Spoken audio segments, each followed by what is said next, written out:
मैं Praveen Chauhan, special teacher, block Salawas, जिला झज्जर से। आज की इस वीडियो में मैं आप सभी पेरेंट्स का बहुत बहुत स्वागत करता हूं। और आज हम बात करेंगे एक हिंदी के लेसन पर, जो मात्राएं होती हैं वो हम बच्चे को कैसे सिखाएं, क्योंकि हिंदी में मात्राओं का बहुत ही महत्व है। यदि बच्चे को मात्राओं का ज्ञान हो जाता है तो वो हिंदी फटाफट पढ़ने लग जाता है। तो हम एक एक करके मात्राएं बच्चे को कैसे सिखा सकते हैं, मात्राओं का ज्ञान कैसे करवाएं बच्चे को, उस टॉपिक पर बात करेंगे। सबसे पहले तो इस कार्य के लिए, इस एक्टिविटी के लिए हमने बच्चे को मोटिवेट करना है, प्रेरित। सबसे पहला हम कोई भी कार्य सिखाएं तो उससे पहले जरूरी है कि हम बच्चे को प्रेरित करें इस कार्य में। तो हम बच्चे को कोई कहानी है, कॉमिक्स है, उन किताबों के बारे में बताएं या दिखाएं उनको, क्योंकि बच्चों को कहानियाँ, कॉमिक्स तो इस तरह की चीज़ें हैं बहुत पसंद होती है और इनको वो पढ़ना भी चाहते हैं। और इन बच्चों के लिए ऐसी किताब लें हम जिसमें पिक्चर भी हो और उसके नीचे फिर कहानी है वो पिक्चर के माध्यम से दर्शाए।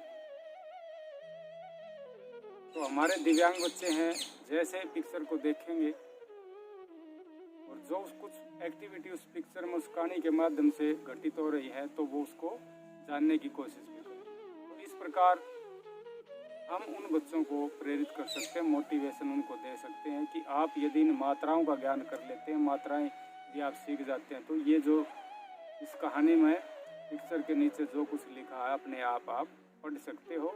जो भी आपकी मनपसंद कहानियाँ हैं, कॉमिक्स हैं, वो आप आसानी से पढ़कर और दूसरों को भी इसके बारे में बता सकते हैं। तो इस प्रकार हम बच्चे को इस कार्य के लिए, इस एक्टिविटी के लिए प्रेरित करें। तो सबसे पहले हम इसमें क्या करेंगे,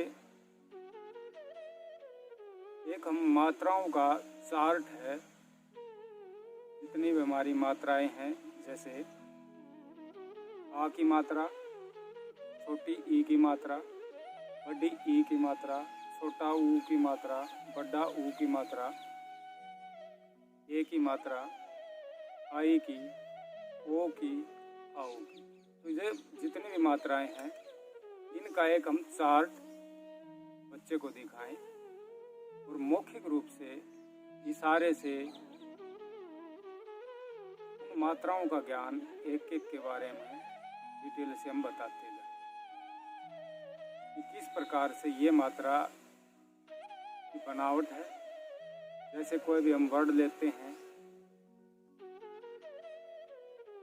क ले लिया और आ की मात्रा हमने लगाई का, तो इस प्रकार हमने हर एक मात्रा के बारे में डिटेल से बच्चे को बताना है और ये भी बताना है ये कौन कौन सी मात्राएं हैं। जैसे अभी आ की मात्रा, फिर छोटी ई की मात्रा, बड़ी ई की मात्रा, तो हमने इसके बारे में पूरी डिटेल से बच्चे को आराम से एक एक बार, दो दो बार इसके बारे में, मात्राओं के बारे में बताया।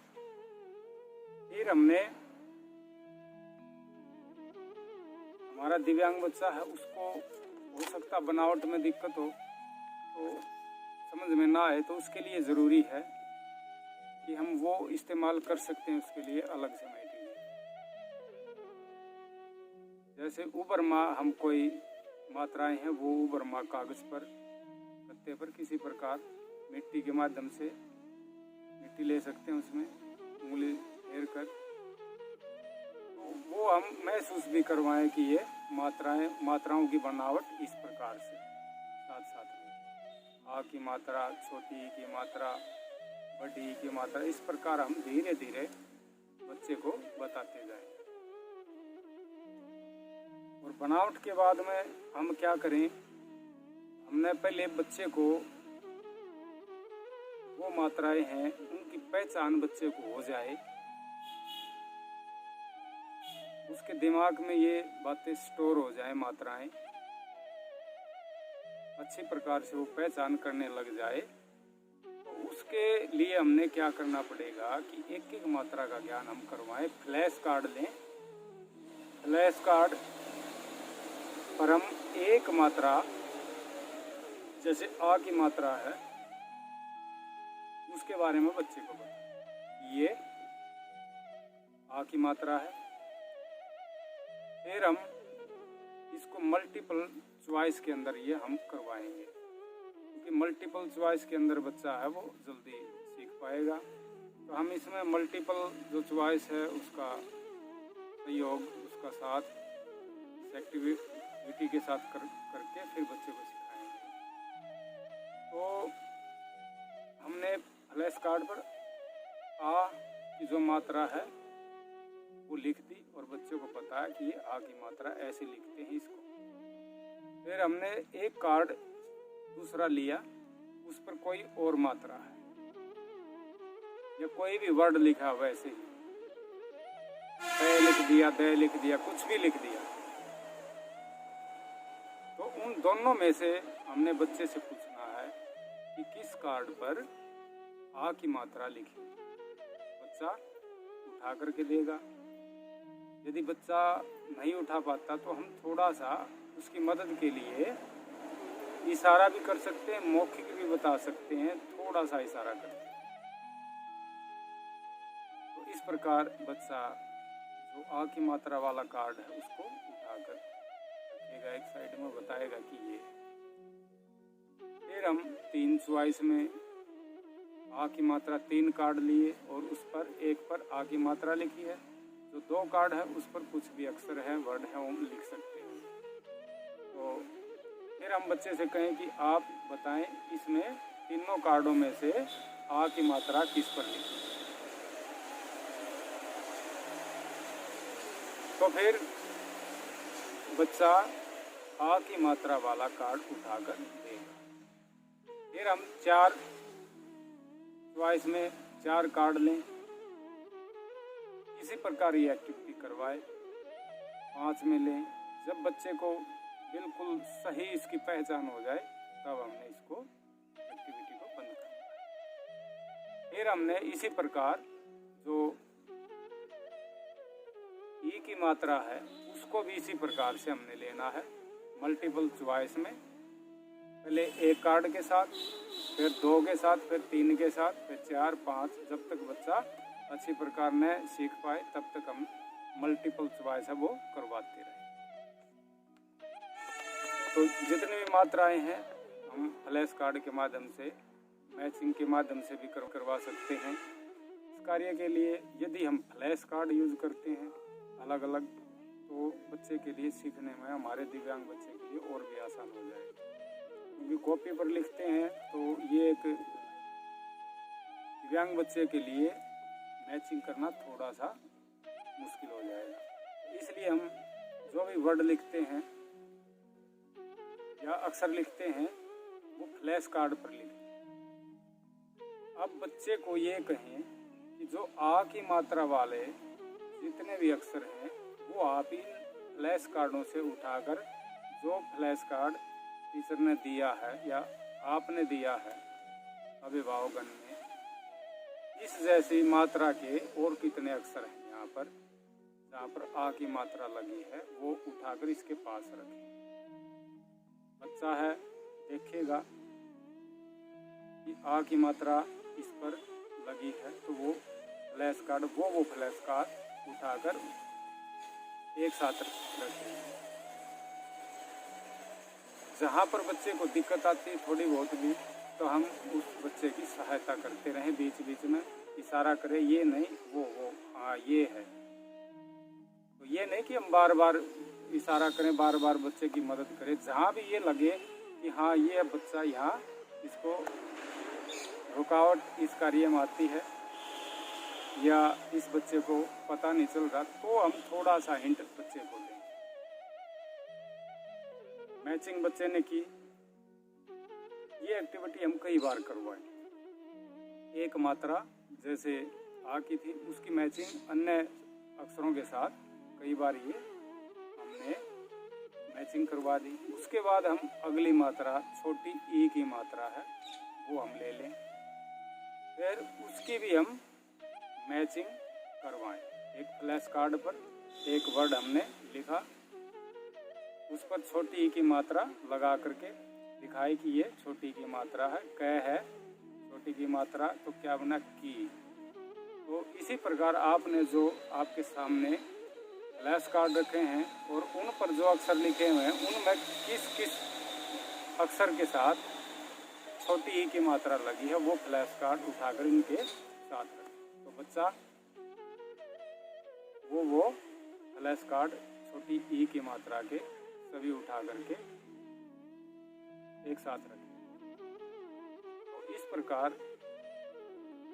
हम साथ के साथ जब ये मात्रा लगाते हैं तो साथ के साथ बच्चे को पढ़ करके भी बताएं ज़रूर, और एक दो बार जैसे भी है बच्चे से साथ बोलने के लिए भी कहें, दोहराएं।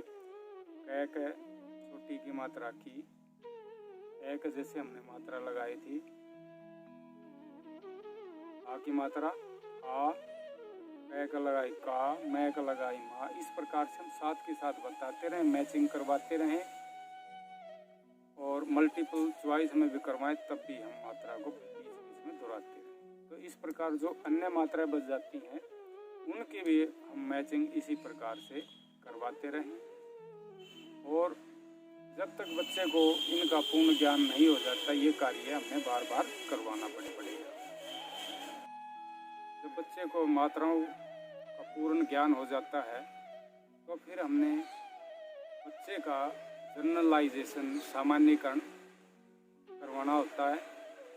उससे ये पता लग जाता है कि बच्चा इस एक्टिविटी में परिपूर्ण हो चुका है।